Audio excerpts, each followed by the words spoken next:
Friedrich Nietzsche, a name synonymous with brilliance and madness. Born in 1844, he emerged during a time of great intellectual and social upheaval. The Industrial Revolution was reshaping Europe. Traditional values crumbled under the weight of scientific advancement. Nietzsche, a philosopher with a poet's soul, felt the tremors of this seismic shift. He saw the limitations of traditional philosophy, its reliance on reason and morality. Nietzsche instead embraced the chaotic nature of existence. He dared to question everything, to dismantle the idols of his time, his weapon of choice, a philosopher's hammer wielded with ruthless precision. Nietzsche challenged the very foundations of Western thought. He questioned morality, religion, and the meaning of life itself. His ideas, often expressed in aphorisms and paradoxes, were provocative, unsettling, and undeniably profound. His influence on philosophy, literature, and art reverberates to this day, a testament to the enduring power of his thought. Nietzsche's legacy is one of both destruction and creation, a testament to the power of embracing the abyss. Nietzsche saw his era as one of decline. He believed that European culture had become decadent, stagnant, and enslaved by a herd mentality. He saw traditional morality, particularly Christian ethics, as a form of weakness, a denial of the true potential of humanity. In his work, Twilight of the Idols, Nietzsche launched a scathing critique of these idols. He deconstructed the foundations of morality, religion, and even reason itself. There are no facts, only interpretations, he declared, challenging the very notion of objective truth. This attack on traditional values was not an act of nihilism, as some might believe. Instead, it was a necessary destruction, a clearing of the ground. Nietzsche sought to create space for a new kind of human, one who could transcend the limitations of conventional morality and forge their own values. This new human, the Übermensch, would embrace the chaos of existence and create meaning from the abyss. Nietzsche believed that only by confronting the harsh realities of life, by staring into the void, could humanity truly flourish. Nietzsche's philosophy is often characterized by its rejection of traditional morality. He famously proclaimed, "God is dead," a statement that sent shockwaves through the intellectual landscape of his time. This declaration was not a celebration of atheism, but rather a recognition of the waning influence of religion on Western thought. Nietzsche saw traditional morality, particularly Christian ethics, as a form of life-denying asceticism. He believed that it stifled the human will to power, the fundamental driving force behind all human action. "What is good?" Nietzsche asked. "All that enhances the feeling of power, the will to power, power itself." For him, morality was not about adhering to absolute rules, but about embracing the dynamic, ever-changing nature of life itself. Nietzsche's philosophy is a call to action, an invitation to create our own values and live life on our own terms. It is a philosophy of self-overcoming, of constantly striving to transcend our limitations and achieve our full potential. At the heart of Nietzsche's philosophy lies the concept of the will to power. This is not a crude desire for domination or control over others. Instead, it is a fundamental, instinctual drive that permeates all living things. The will to power is the urge to grow, to overcome obstacles, to expand one's sphere of influence. It is the force that drives evolution, creativity, and even the simplest acts of self-preservation. For Nietzsche, even seemingly altruistic acts are ultimately expressions of the will to power.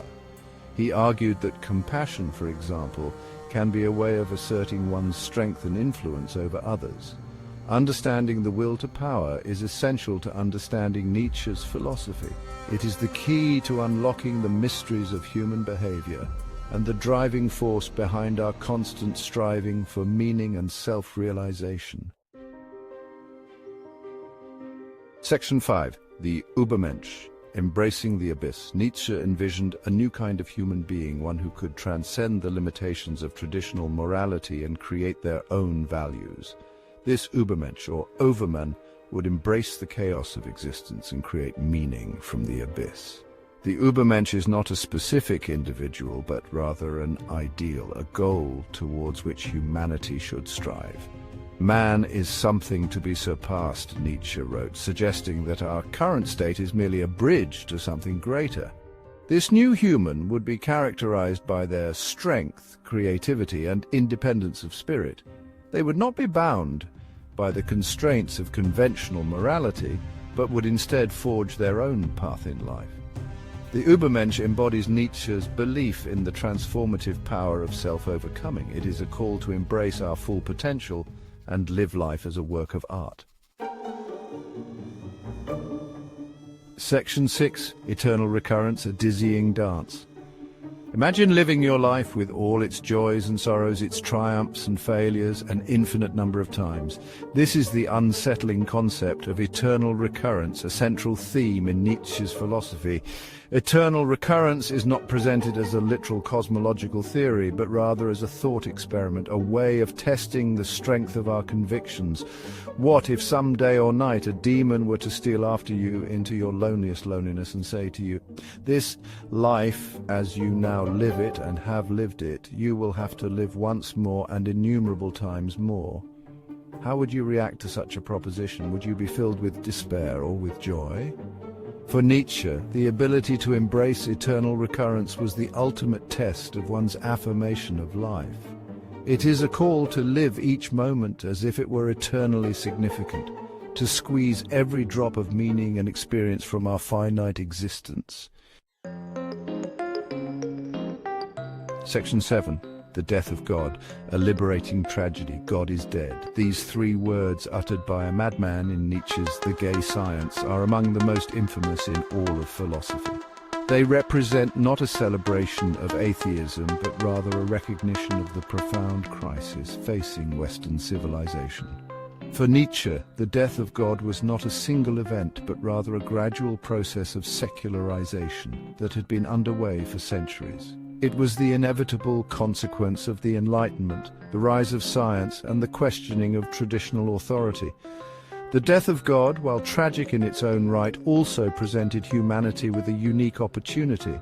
It freed us from the shackles of traditional morality and allowed us to create our own values. This newfound freedom, however, came at a price. It thrust upon us the burden of responsibility for our own existence, a burden that many were ill-equipped to bear. Section 8. Nietzsche's Shadow, Influence and Controversy. Nietzsche's impact on 20th and 21st century thought is undeniable. His ideas have influenced philosophers, writers, artists, and even psychologists. From existentialism to postmodernism, his fingerprints can be found on some of the most important intellectual movements of our time. However, his legacy is not without controversy. His emphasis on the will to power and his critique of traditional morality have been misinterpreted and misused by some to justify violence and oppression. It is important to approach Nietzsche's work with nuance and critical thinking. While his ideas can be challenging and even disturbing, they also offer profound insights into the human condition. His work remains relevant today as we grapple with the complexities of a world increasingly defined by uncertainty, change, and the search for meaning. Section 9. A Legacy of Unrest. Nietzsche's philosophy is not for the faint of heart. It is a philosophy that demands much from its readers: intellectual honesty, a willingness to question everything, and the courage to confront uncomfortable truths.